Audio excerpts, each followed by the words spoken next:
it is what it is. Okay? The baby here, we can't do nothing about it. As long as you not continue talking to her, I'm fine. If you want to see that baby, we either see that baby out in public or they can come over here. You have to.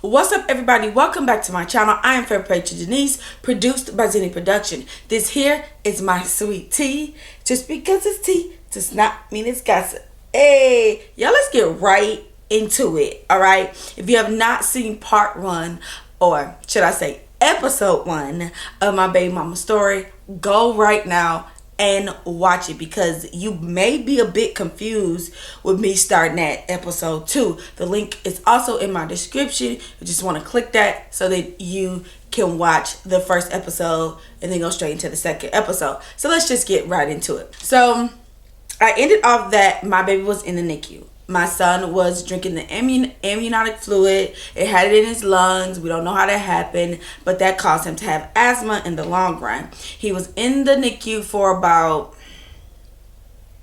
a month, right? Between 3 weeks to a month. He was the biggest baby in the intensive care unit. He was 8 pounds, 12.6 ounces at birth. And when he left, he was like almost 10 pounds. So but he ended up being fine. A full healthy recovery. I, recovered as a 20-year-old mother, traveling back and forth every day. I was also breastfeeding, so it was definitely difficult to do that, because that wasn't what I expected to do, because everybody else I knew had their babies and they were home with their babies. So that was definitely a struggle for me. But about a week after my son came home from the hospital, one of my son's biological father's friends came home from being, I think he was in the Marines. And so he was just, home visiting.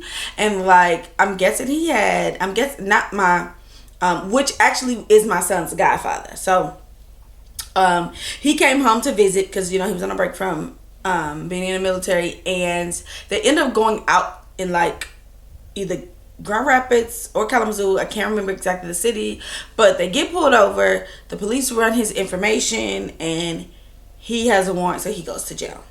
So I'm feeling like, are you serious right now? You didn't sign a birth certificate. You have really never really financially help me with anything besides the time when you were still in, and I didn't even know you were still until way down the line. And now our son is now healthy and he came home, and so a week after he come home, you go to jail. And a lot of people a lot of people feels like that's not a big deal, but for me it was a big deal, because we had a sick baby, and so we got to monitor him, and he is healthy, but still, again, I never planned to be a single mother to do it by myself. So when he went to jail, he was all I woulda, I love you, I want my family, yada yada. I fell for that too, because at that point I was ready to be I could do this by myself. I could change my son's name, because my son has his exact name. That's what we call my son TJ, because it has his first, middle, and last name. So I was I could change his name. I could do this, I could do that, I could move on. But I got stuck back in with the whole, I want my family work, yada, yada, yada. Again, I'm only 20 years old. And I was just young and dumb, just being honest. So at my 6 weeks, because I wasn't even at my 6 weeks, which was about a week or so later, I decided not to get on birth control, because after I found out he gave me an STI when I was pregnant, we had not been intimate at all. There was no sexual activity at all. And when I say that, that's exactly what I mean. We never had sexual intercourse from the time I found I was pregnant, because as I went to the doctor and found out I was pregnant and found out I was, was about to have a baby, I also had an STI from him, I got myself taken care of. I got the antibiotics that I needed to take care of myself. He never went to the doctor, so I never was He couldn't do nothing for me. And I wasn't being intimate with anybody else. Like, I wasn't cheating on him either, but he couldn't touch me. And so, and I meant that. When I say I meant that, I meant that. So, I decided not to get on birth control. And so everybody was like, no, like, you need to get on some type of birth control. Like, stuff happens. I'm telling you, be in the moment. I'm like, no, it's already been 9-10 months. So at that point, I should have realized that, like, duh, he was going to cheat on me because men have needs. Right? But I didn't think about that back then. Okay? So, after my son, I took 12 weeks off of work. After I had my son, and when I went back literally on my 21st birthday, June 5th, 2006. And I realized that job was not going to be enough. I was working like part-time, 48 at a nursing home. And so I immediately just started looking for another job. Within 2 to 3 weeks, I applied at Bronson. After I started working at the nursing home, I applied at Bronson Hospital, and I think I had 2 interviews. I had a over the phone interview, then I had a face-to-face interview, and then I had to go for the drug test. So that took, y'all know if you work in the healthcare, it takes a little bit or whatever. So at that point, my lease was up for my apartment I was staying in with my sister, cousins, or whatever, but I hadn't stayed there since I had my baby. I just was paying the rent. And so all of my roommates had moved out. And so I finally went to like the last day, moved all my stuff, put it in the storage. And I was pretty much, was like, I'm making this good money and I'm about to get my own place. He still wasn't working. He still wasn't helping. He was even making a big deal about helping me watch the baby while I worked. So I'm like, you're not working.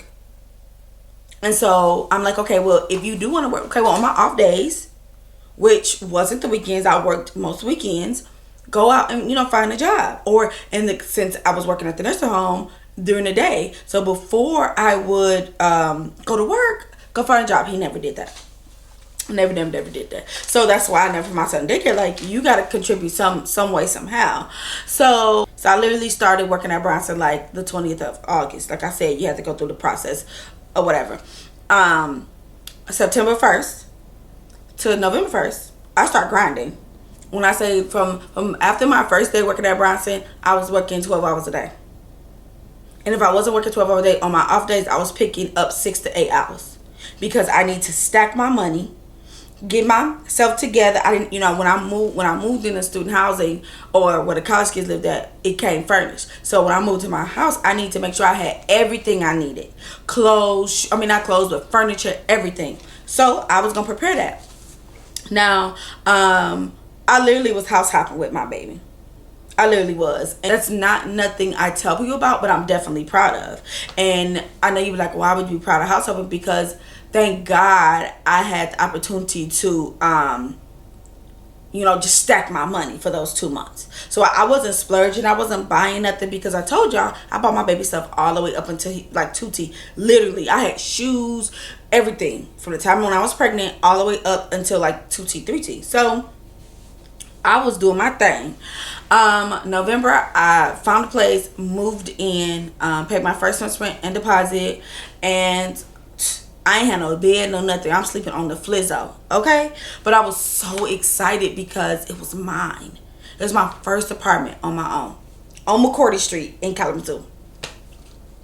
And I was so excited because it was my own. And so obviously I let him come live with me because I needed somebody to watch TJ while I worked. So in November, he gives me this story, right? So the story was, he was like, man, I can't believe that this would happen.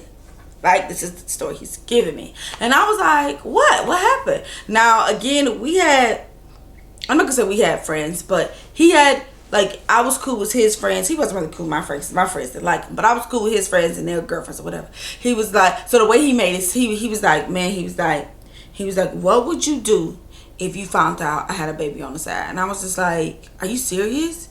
He was like, man, that happened to one of my friends. Like, he got to tell his girl that he got a baby on the side. And so the way he was saying it like it was his other friend that had a baby in April. So He had a baby on her, and you know, he got to her. And I was like, honestly, like, if he not, this is my dumb self, okay? Dumb. He tells me that he has a you know, his friend had a baby on his girl, and him and his girl about to have a baby, or has had a baby. And I'm like, well, is he still messing with the girl? They had a baby outside of the relationship. He was like, nah, he not messing with her. I was like, well, if it was me, there you go. If it was me, if woe was me, you know, if he not messing with her, listen, if you want your family work, things happen, right? What's explained don't have to be understood. Now I'm gonna stop right there. When I say I hate that saying, I absolutely hate that saying. I hate when people say it because it's very ignorant. Like, why would you not speak up for yourself, not protect yourself, you know, when you know stuff is going on? But I said it, and that was like, that was one of the monumental moments for me when I said that, and then I looked back that I said that, because that was stupid as hell. Okay, just stupid. And so that's why I hate when people say that. Like if you know me, my sister, cousin, my baby mama, when we say that, I'd be like, ooh, like I literally like cringe. So anyway, that's what I said. Like, you know, what's understood don't have to be explained. If he not still messing with the girl, you know, they could, you know, pretty much, you know, help raise their babies on, because he ain't messing with that girl. It was a mistake. Y'all, why whole time? Not the whole time, but why whole time? It was me. It was me. Okay? It was me. It was me. He had the baby on the outside. He had the baby. That baby was being born like in the next 2 weeks. So we in November. So he got that girl pregnant in February. Once I got married, I had a baby in November. I got pregnant Valentine's Day. It was a Valentine's Day baby. He got that girl pregnant in February of 2005, when I'm almost due. Again, I told y'all we weren't being intimate, so I mean, I guess I should have known better. And then that little girl was born. A little girl was born in November. And so he eventually, like, it was about like once the little girl was born, I tell you something. I was like, oh, what's up? You know, not thinking this is what he about to say. He tells me that, you know, the situation where he says the guy has the girl on his girlfriend, you know, his child's, you know, who's in a relationship with, is him. So I was confused. Like, who is him? What? Like, is him you? You him. And I'm the chick that you already had a baby with. And then you tell me you got an outside baby. And I feel like I don't think I said anything. I was quiet, and I feel like the quiet was like 20 minutes, but it really only was like 2 or 3 minutes. And so he was like, say something, say something, say something. Girl, I gotta have candy on that one, because that takes me back. It don't make me feel some type of way, but it definitely put me in the mindset that I think I could have killed him that day, but I didn't say anything. Like, I didn't, you know, what's understood don't have to be explained with my stupid self.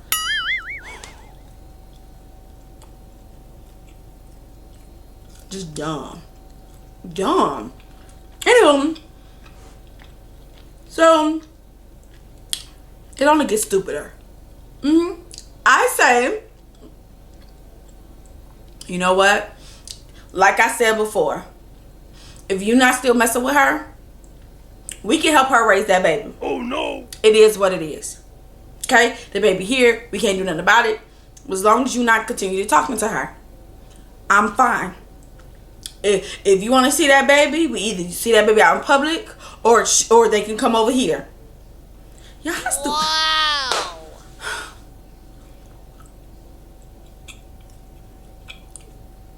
Now I'm getting a little irritated. That's the dumbest stuff I ever heard. So, lo and behold, I should have known that he wasn't going to stop talking to her. There was one night, I woke up out my sleep, dead up out my sleep. This is when I knew God was, he was maturing my discernment. Yeah. And every step of the way during the relationship with my son's biological father, he definitely was maturing me in so many areas that now, as I'm a 35-year-old woman compared to being a 21-year-old woman at this time, I realized and looked back, was like, dang, God, when I say he had me, okay? One night I woke up and I woke up, I could hear like talking, but it's like a whisper. It's like, yeah, you know, yeah, like that's the tone, okay? And so I lived in a house that was designed to be a apartment, a 2-bedroom, technically 1 bed and a little loft, but it was considered a 2-bedroom upstairs. That's why I lived. My son didn't need that much space. And then like a 2 or 3 bedroom downstairs. So, which was a completely different apartment. So I could hear him, so he couldn't hear me hear him. And so the floor has been creaking nothing, and so I'm literally standing by the door. Like, now I didn't got up, walked to the door, and I could hear him talking. Right? So this time I know for sure I had a cell phone. I was trying to record him, but he just wasn't talking loud enough. So the way the door opened, the way the bedroom door opened, it opened like like in front of the steps, which is weird. So, you know, I creeped over by the steps, grabbed the door handle, which he couldn't hear, and I opened it. And I was like, who are you talking to? Now that I think about it. And he was like, oh, I ain't talking to nobody. And you can hear her be like, hello. So he trying to hurry up, hang up the phone. So we tussling. And I'm like, give me this phone. He was like, nah, I was like, who you talking to? So the girl name, I ain't gonna say her name because I'll tell you why I'm not gonna say her name. Because really in this story, it's about me being transparent. So I didn't really care about telling her name, but I'm gonna tell you why I can't tell her name down the line. So he like, you know, such and such is not she calling me about the baby. It's at 2:30 in the morning. I know you freaking lying. We wasn't even saying that back then, but you know what I mean. Like, you were lying. You're lying. Because if that's the case, you'd open, hey, you know, something going on with the baby. I need, you know, either to try to get over there, or if you don't mind, early in the morning, I'm going to go ahead, woo. No, that wasn't the case. Now, mind you, we still not getting it in, doing nothing. Now, I do want to throw this in. At this point, when this baby situation come about, I get real like, oh, so this what we gonna do. This is now that I caught them talking on the phone. Like, oh, okay, cool. So I'm like, okay, two can play this game. And I was hurt, definitely hurt, because I'm like, at this point, I'm like, I could have gave my baby up for adoption, and he would have been with a great family, and we could have went our separate ways. I could have went to Bethune-Cookman, like, been living my best life at HBCU, like, woo. But I'm stuck with you being my baby daddy. It wasn't even about the baby, really. But those are the things that I'm thinking about, and I'm just going to be transparent. So I said, okay. The next off day, I go to my auntie's house, and I have a plan to go to one of my auntie's house. Go to my auntie's house. My auntie she's a functioning drug user, okay? Or she was at that time. I don't know what she's doing now about her life, but she was one of my aunts. I have a lot of aunts on my mother's side and father's side. So you would never know who it is. So back in the day when I was like younger, like 16, 17, her drug dealer used to try to talk to me. And I'd be like, you too grown for me. Like, woo. So I was like, oh, I know how to get back at him. So I go to my auntie's house on purpose. And I knew he would show up. It was Thursday. My auntie got paid. Mind your business. Okay? So I'm like, hey, pretending to see my auntie. Hey, auntie. Woo. Hey, auntie. Yeah. He shows up. Nah. I'm at my auntie house looking like a whole snack. Okay? Appetizer, entree, dessert. Hair was cute, everything. So I got I'm at my auntie's house, and he was my auntie's doing what she doing in her room, and my baby is asleep. So he come there, and so obviously he see me. My auntie drug dealer, he see me. And so he we go in my auntie room, you know, he goes to the bathroom and he comes out, and so he was like, he tapped me on my shoulder like, come here, like, come outside. So I'm like, ugh. But in my mind I'm like, yes, mission accomplished. So I go outside. Obviously we chit-chatting it up, yada yada yada yada yada, and he hadn't seen me since I had my baby, right? And so I am gonna say that my son gave me the shake that I never had. He's like, man, I ain't seen you. I heard you had a baby. And I was like, yeah. He was like, I'm just letting you know that don't bother me. He was like, but you need to hit my line. And he was like, if you don't mind, hit my line between this time and this time, because you already know my situation. And I was like, what does that mean? So he tells me as a girl who had 2 kids, you know, he been with for a long time. And he was like, but you know I've been feeling you for a long time, yada yada yada yada. So if you understand that, you still got your dude, right? And I was like, it's something like that. He was like, okay then. So we good? And I was like, we good. My baby daddy gonna act like this, so I'm gonna act like that. And that started the kind of side relationship with the drug dealer.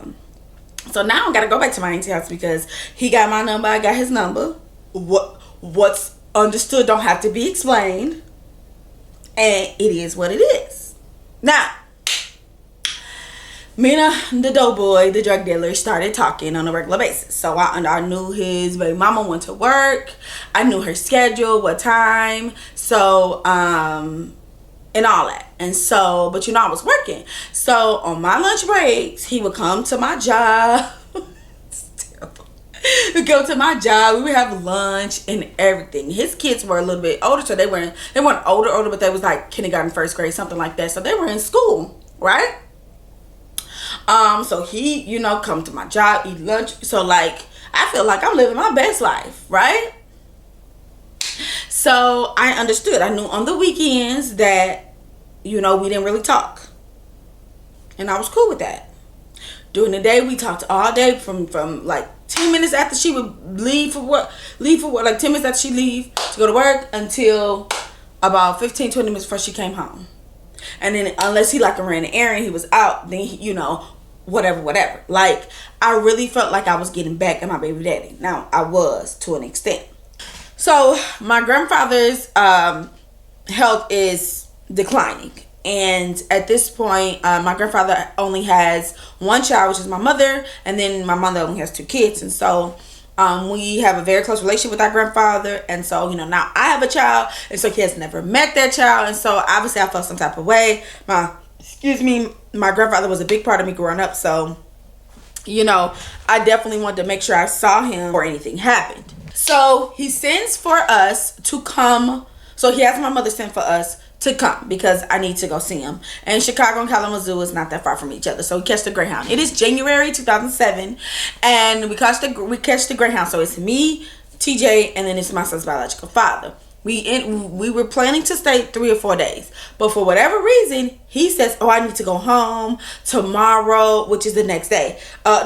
So we get there. Yeah, it was the next day. So that day we caught like the 7 or 8 o'clock bus, get to Chicago like 10 or 11 or 12-ish. Then we go straight over to see my grandfather. We stay, spend the night, and then either we go see my grandfather again, and then he's like, I need to go back to Michigan, yada, yada, yada. So he changes his ticket. He goes back to, I stay for a few days. I truly believe to this day that he went back home to be with his other baby mama.